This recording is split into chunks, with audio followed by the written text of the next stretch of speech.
ಬಂಡಾಯ ಅಭ್ಯರ್ಥಿಯಾಗಿ ಕಣಕ್ಕಿಳಿದ ಈಶ್ವರಪ್ಪಗೆ ಸಿಗ್ತಾ ಇಲ್ವಾ ಬೆಂಬಲ? ಬಿಜೆಪಿಯ ಪರಿವಾರದ ಪ್ರಮುಖರಿಂದ ನಿರೀಕ್ಷಿತ ಬೆಂಬಲ ಅನ್ನೋದು ಸಿಗ್ತಾ ಇಲ್ಲ.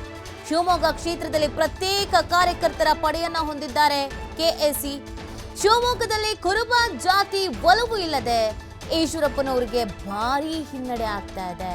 ಸಚಿವ ಡಿಸಿಎಂ ಆದಾಗಲೂ ಕೂಡ ಶಿವಮೊಗ್ಗ ನಗರಕ್ಕೆ ಸೀಮಿತವಾಗಿಬಿಟ್ಟಿದ್ರು ಈಶ್ವರಪ್ಪನವರು. ಇದೇ ಕಾರಣಕ್ಕೆ ಈಶ್ವರಪ್ಪ ಗೆಲುವು ಸುಲಭ ಅಲ್ಲ ಎಂಬ ಚರ್ಚೆ ಜೋರಾಗ್ತಾ ಇದೆ. ಪಕ್ಷ ಶುದ್ಧೀಕರಣದ ಹೋರಾಟಕ್ಕಿಳಿದ ಈಶ್ವರಪ್ಪಗೆ ಯಾರು ಕೂಡ ಬೆಂಬಲ ಅನ್ನೋದು ಕೊಡ್ತಾ ಇಲ್ಲ. ಈಶ್ವರಪ್ಪನವರು ಹೌದು ಪಕ್ಷಕ್ಕಾಗೇ ದುಡಿದವರು, ನಿಷ್ಠಾವಂತ ಕಾರ್ಯಕರ್ತನಾಗಿ ಕೆಲಸವನ್ನ ಮಾಡಿದವರು. ಹಿಂದುತ್ವ ಅಂತ ಬಂದಾಗ ಅದನ್ನ ಪ್ರಬಲವಾಗಿ ಗಟ್ಟಿಯಾಗಿ ಪ್ರತಿಪಾದಿಸಿದವರು, ನೇರವಾಗಿ ಮಾತನಾಡಿದವರು.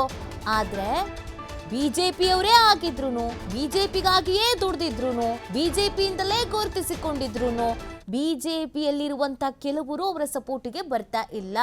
ನಿಷ್ಠಾವಂತ ಕಾರ್ಯಕರ್ತನಾಗಿದ್ದಂತೆ ಈಶ್ವರಪ್ಪನವರ ಸಪೋರ್ಟಿಗೆ ಯಾಕೆ ಬರ್ತಾ ಇಲ್ಲ ಅಂದ್ರೆ ಕೇವಲ ಶಿವಮೊಗ್ಗ ನಗರಕ್ಕೆ ಮಾತ್ರ ಈಶ್ವರಪ್ಪನವರ ನಾಯಕತ್ವ ಸೀಮಿತವಾಗಿತ್ತು ಅನ್ನುವಂಥ ಚರ್ಚೆ ಜೋರಾಗ್ತಾ ಇದೆ.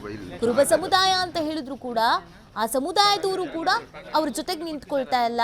ಅಥವಾ ಈ ಹಿಂದೆಯಿಂದಲೂ ಬಿಜೆಪಿಯಲ್ಲಿ ಇದ್ದಂಥ ಕಾರ್ಯಕರ್ತರು ನಿಷ್ಠಾವಂತ ಕಾರ್ಯಕರ್ತ ಅನ್ಸ್ಕೊಳ್ಳುವಂಥ ಈಶ್ವರಪ್ಪನವರ ಹೆಗಲಿಗೆ ನಿಲ್ತಾ ಇಲ್ಲ. ಹಿಂದುತ್ವ ಅಂತ ಹೇಳುವವರು ಕೂಡ ಈಶ್ವರಪ್ಪನವ್ರ ಜೊತೆಗೆ ನಿಂತ್ಕೊಳ್ತಾ ಇಲ್ಲ. ಯಾಕೆ? ಈ ಕಾರಣಕ್ಕೆ ಏನಾದರೂ ಸೋಲಾಗತ್ತಾ?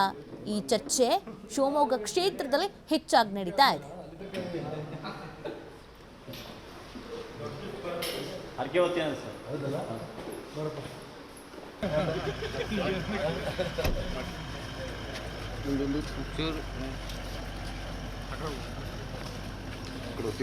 ಬಗ್ಗೆ ಮತ್ತಷ್ಟು ಮಾಹಿತಿಯನ್ನು ನೀಡ್ತಾರೆ ನಮ್ಮ ಪ್ರತಿನಿಧಿ ನವೀನ್ ಪುರ್ದಾಳ್. ನವೀನ್, ಈಶ್ವರಪ್ಪನವರೇನೋ ಬಹಳ ಒಂದು ಗಟ್ಟಿ ನಿರ್ಧಾರವನ್ನ ಮಾಡಿ ನಾನು ಗೆದ್ದೇ ಗೆಲ್ತೀನಿ, ಯಡಿಯೂರಪ್ಪನವರ ಫ್ಯಾಮಿಲಿಗೆ ಒಂದು ಬುದ್ಧಿ ಕಲಿಸಬೇಕು, ಕುಟುಂಬ ರಾಜಕಾರಣಕ್ಕೆ ಬ್ರೇಕ್ ಹಾಕಬೇಕು ಅಂತ ಎಲೆಕ್ಷನ್ಗೆ ನಿಂತಿದ್ದಾರೆ. ಆದರೆ ಬಿಜೆಪಿಯಲ್ಲೇ ಇದ್ದು ಬಿಜೆಪಿಯ ನಿಷ್ಠಾವಂತ ಕಾರ್ಯಕರ್ತ ಅಂತ ಕರೆಸ್ಕೊಂಡು ಹಿಂದುತ್ವದ ಅಜೆಂಡವನ್ನು ಗಟ್ಟಿಯಾಗಿ ಪ್ರತಿಪಾದಿಸಿದಂತೆ ಈಶ್ವರಪ್ಪನವರಿಗೆ ಎಲ್ಲೋ ಒಂದು ಕಡೆಯಲ್ಲಿ ಯಾರು ಸಪೋರ್ಟ್ ಕೊಡ್ತಾ ಇಲ್ವಾ, ಹಿನ್ನಡೆ ಆಗ್ತಾ ಇದೆಯಾ ಅಂತ ಒಬ್ಬಂಟಿ ಆಗ್ಬಿಟ್ಟಿದ್ದಾರೆ ಈಶ್ವರಪ್ಪನವರು ಅಂತ?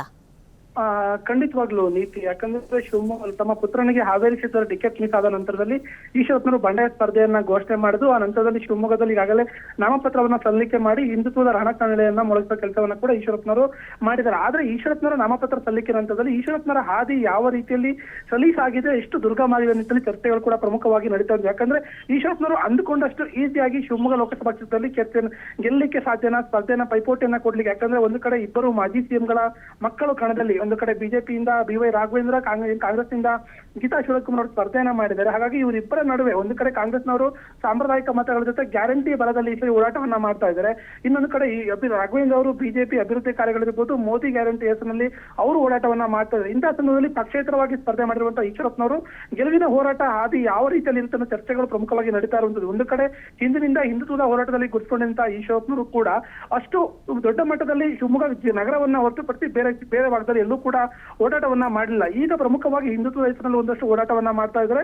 ಜೊತೆಗೆ BSY ವಿರೋಧಿ ಗುಂಪು ಅಂದ್ರೆ ಕುಟುಂಬ ರಾಜಕಾರಣದ ವಿರೋಧವನ್ನ ಯಾರು ಹಿಂದಿನಿಂದ ವಿರೋಧಿಸ್ಕೊಂಡು ಬಂದಿದ್ದಾರೆ ಅವರು ಒಂದಷ್ಟು ಮತಗಳನ್ನ ಸೆಳೆಯುವಲ್ಲಿ ಈಶ್ವರಪ್ಪ ಕಾರ್ಯತಂತ್ರವನ್ನ ಮಾಡ್ತಾ ಇದ್ದಾರೆ. ಆದ್ರೆ ಪ್ರಮುಖವಾಗಿ ಪಕ್ಷದ ಕಾರಣಕ್ಕಾಗಿ ಎಲ್ಲರೂ ಕೂಡ ಈಗ ಯಡಿಯೂರಪ್ಪನವರಿಂದ ಏನು ಅಥವಾ ಬಿಜೆಪಿ ಜೊತೆಗಿದ್ದಾರೆ ಬಿಟ್ರೆ ಹಿಂದುತ್ವದ ಕಾರಣಕ್ಕಾಗಿ ಯಾರು ಕೂಡ ಈಶ್ವರಪ್ಪನ ಜೊತೆಗೆ ಸೇರ್ತಾ ಇಲ್ಲ. ಹಾಗಾಗಿ ಒಂದು ಕಡೆ ಪಕ್ಷದ ನಾಯಕರುಗಳು ಜೊತೆಗೆ ಹಿಂದುತ್ವದ ಕಾರಣಕ್ಕಾಗಿ ಒಂದಷ್ಟು ಮುಖಂಡರುಗಳು, ಪರಿವಾರದ ಮುಖಂಡರುಗಳು ಯಾರು ಕೂಡ ಈಶ್ವರಪ್ಪನವರಿಗೆ ಅಷ್ಟಾಗಿ ಬಹಿರಂಗವಾಗಿ ಬೆಂಬಲವನ್ನ ಕೊಡ್ತಾ ಇಲ್ಲ. ಒಂದು ಕಡೆ ಈಶ್ವರಪ್ಪನವರು ಪ್ರತಿಯೊಬ್ಬರನ್ನ ಸಂಪರ್ಕ ಮಾಡೋ ಕೆಲಸವನ್ನ ಮಾಡಿದ್ರು ಕೂಡ ಈಶ್ವರಪ್ಪನವರು ಪ್ರಸ್ತುತ ಒಬ್ಬಂಟಿ ರೀತಿಯಲ್ಲಿ ಹೋರಾಟವನ್ನ ಮಾಡ್ತಾ ಇರುವಂತದ್ದು. ಒಂದು ಕಡೆ ಪಕ್ಷದ ಶುದ್ಧೀಕರಣದ ಹೆಸರನ್ನ ಕೂಡ ಹೇಳ್ತಾ ಇದ್ದಾರೆ. ಆದ್ರೆ ಬಹಿರಂಗವಾಗಿ ಈಶ್ವರಪ್ಪನವರಿಗೆ ಯಾರು ಕೂಡ ಬೆಂಬಲವನ್ನ ಕೊಡ್ತಾ ಇಲ್ಲ. ಜೊತೆಗೆ ಈಶ್ವರಪ್ಪನವರಿಗೆ ಅವರು ಹಿಂದೆ DCM ಆಗಿರ್ಬೋದು, RDPR ಮಿನಿಸ್ಟರ್ ಆಗಿರ್ಬೋದು, ಪವರ್ ಮಿನಿಸ್ಟರ್ ಆದಾಗಲೂ ಕೂಡ ಶಿವಮೊಗ್ಗ ನಗರವನ್ನ ಬಿಟ್ಟು ಹೊರಗೆ ಹೋಗೋ ಕೆಲಸವನ್ನ ಈಶ್ವರಪ್ಪನವರು ಮಾಡಿಲ್ಲ. ಅದರ ಪರಿಣಾಮವಾಗಿ ಈಶ್ವರಪ್ಪನವರಿಗೆ ಇಂದು ಕೂಡ ಅಂದ್ರೆ ಒಂದು ಕಡೆ ಅವರಿಗೆ ಪ್ರತ್ಯೇಕವಾದಂತಹ ಕಾರ್ಯಕರ್ತರ ಪಡೆ ಇಲ್ಲ ಅಥವಾ ಒಂದಷ್ಟು ಬೆಂಬಲಿಗರು ಇರ್ಬೋದು, ಆದ್ರೆ ಕಾರ್ಯಕರ್ತರ ಪಡೆ ಇಲ್ಲ. ಹೀಗಾಗಿ ಈಶ್ವರಪ್ಪನವರು ಇವತ್ತು ಈ ಹಿಂದೆ ಬಿಜೆಪಿ ರೀತಿ ಕಾಣಿಸ್ತಾಗಿ ಬಿಜೆಪಿಯ ಬೂತ್ ಅಧ್ಯಕ್ಷಗಳಾಗಿದ್ದಾರೆ, ಅವ್ರನ್ನ ಸಂಪರ್ಕ ಮಾಡೋ ಕೆಲಸವನ್ನ ಮಾಡ್ತಾ ಇದ್ದಾರೆ. ಒಂದು ಪಕ್ಷದ ಶುದ್ಧೀಕರಣಕ್ಕಾಗಿ